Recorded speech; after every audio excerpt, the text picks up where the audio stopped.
తాకట్లో ఉన్న మీ బంగారాన్ని విడిపించి ఆ రోజు ఆన్లైన్ రేటుకి కొంటాం. Sharma gold company.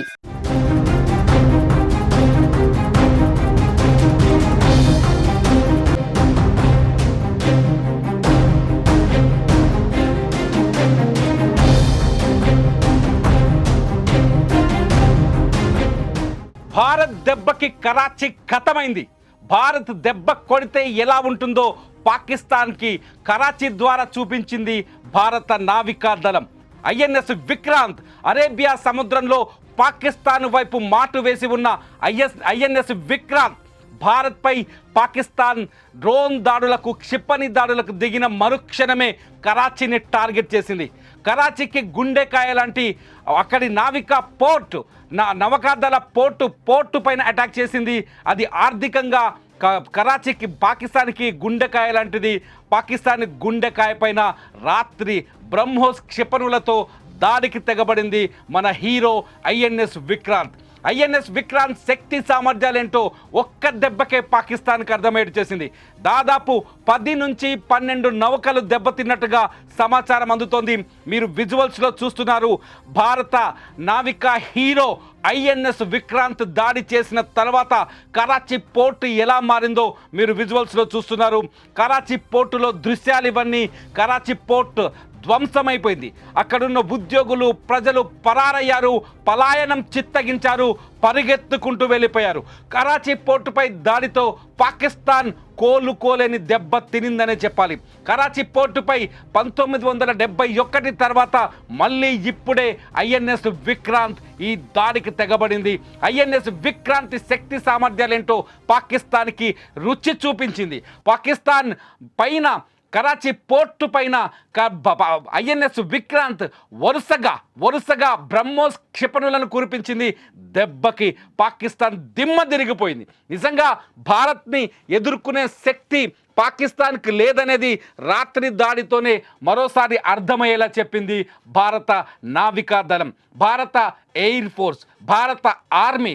కేవలం కరాచీ పోర్ట్ చాలా వ్యూహాత్మకంగా, ఎప్పుడైతే పహల్గామ్ దాడి జరిగిందో అప్పటి నుంచే ఐఎన్ఎస్ విక్రాంత్ని చాలా వ్యూహాత్మకంగా అరేబియా సముద్రంలో ముందుకు తీసుకెళ్ళింది భారత నావికా దళం. ఎప్పుడైతే భారత తల భాగమైన జమ్మూ కాశ్మీర్, పంజాబ్, గుజరాత్, అలాగే రాజస్థాన్ ప్రాంతాలపైన పాకిస్తాన్ ఆర్మీ దొంగ దెబ్బకు ప్రయత్నించాయో అప్పుడే ఇక్కడ ఐఎన్ఎస్ విక్రాంత్ యాక్టివేట్ అయింది. బ్రహ్మోస్ క్షిపణులతో వరుస దాడులకు పాల్పడి కరాచీ పోర్టుని నాశనం చేసింది. కరాచీ అనేది చాలా ముఖ్యమైన ప్రాంతం పాకిస్తాన్కి. కరాచీ అనేది ఆర్థిక క్యాపిటల్, ఫైనాన్షియల్ క్యాపిటల్ పాకిస్తాన్కి.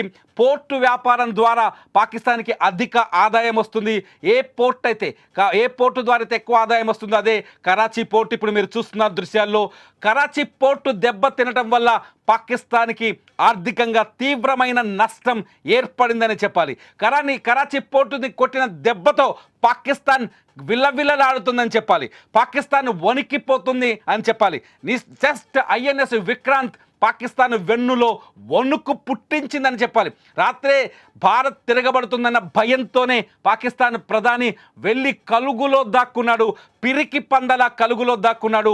పాకిస్తాన్ ప్రధానికి వ్యతిరేకంగా అక్కడ ధర్నాలు, ర్యాలీలు జరుగుతున్నాయి. ఇటు కరాచీ పోర్టు ధ్వంసం అయిపోవడంతో పాకిస్తాన్ మరింత నాశనం అవుతుందనే హెచ్చరిక పాకిస్తాన్కి జారీ చేసినట్టయింది.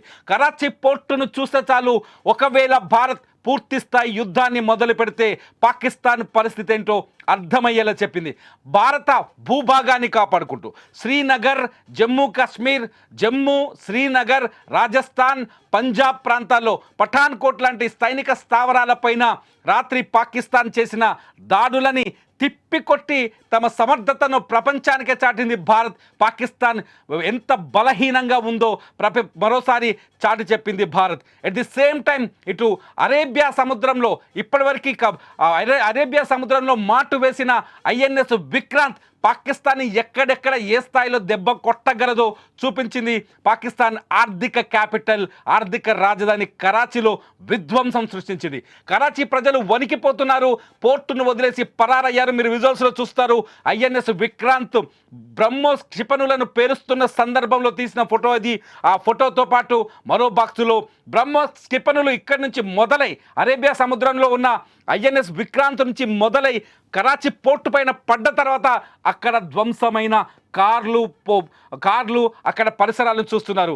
12 నౌకలు ఏదైతే కరాచీ పోర్టులో ఉన్నాయో 12 పాకిస్తాన్ నౌకలు ధ్వంసమైనట్టుగా మనకు సమాచారం అందుతోంది.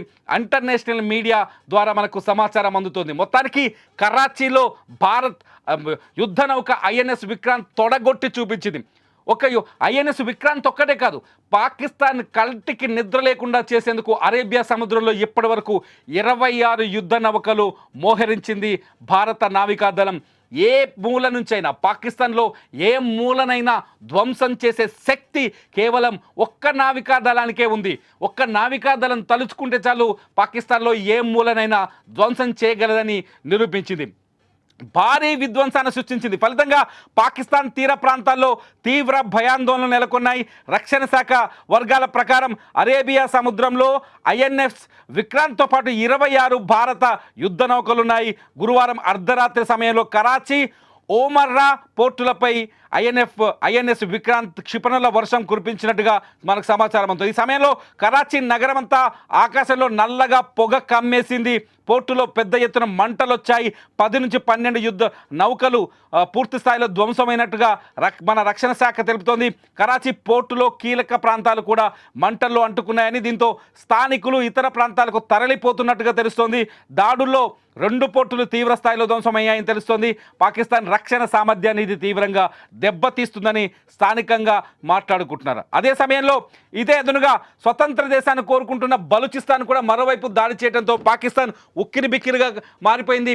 పాకిస్తాన్ ఇప్పుడు భారత్తో యుద్ధం చేయాలా, వెనక్కి తగ్గాలా, వెన్ను చూపాలా అనే ఆలోచనతో ఉన్నట్టుగా అర్థమవుతుంది. కేవలం దాడుల్ని తిప్పికొట్టినంత మాత్రానే పాక్ సైన్యం, పాలక వర్గం కలుగుల్లో బంకర్లలో దాచుకున్నట్టుగా మనకు స్పష్టమైన సమాచారం అందుతోంది. ప్రధాని ఎవరైతే షహబాజ్ షరీఫ్ ఉన్నాడో అతను రాత్రంతా పాకిస్తాన్ ప్రజలకు అందుబాటులో లేడు, కనిపించకుండా పోయాడు. మీరేమనుకుంటున్నారు? కరాచీ పోర్టు పైన ఐఎన్ఎస్ విక్రాంత్ దాడి తర్వాత మీకేమనిపిస్తోంది? ఐఎన్ఎస్ విక్రాంత్ లాంటి సమర్థవంతమైన యుద్ధ నౌకలు మరో 26 ఉన్నాయి. వీటిని మీరెలా అంచనా వేస్తున్నారు? మోరల్గా సపోర్ట్ చేయండి, ఫేక్ వార్తల్ని నమ్మడం మానేయండి. వీడియో దృశ్యాలు ప్రూఫ్స్ ఉన్న వార్తల్ని ఎక్కువగా షేర్ చేయండి. ఈ వీడియో పైన మీ అభిప్రాయాన్ని, మీ దేశభక్తిని ఖచ్చితంగా కామెంట్ల రూపంలో కామెంట్ చేసి చూపించండి. చూస్తూనే ఉండండి సుమన్ టీవీ.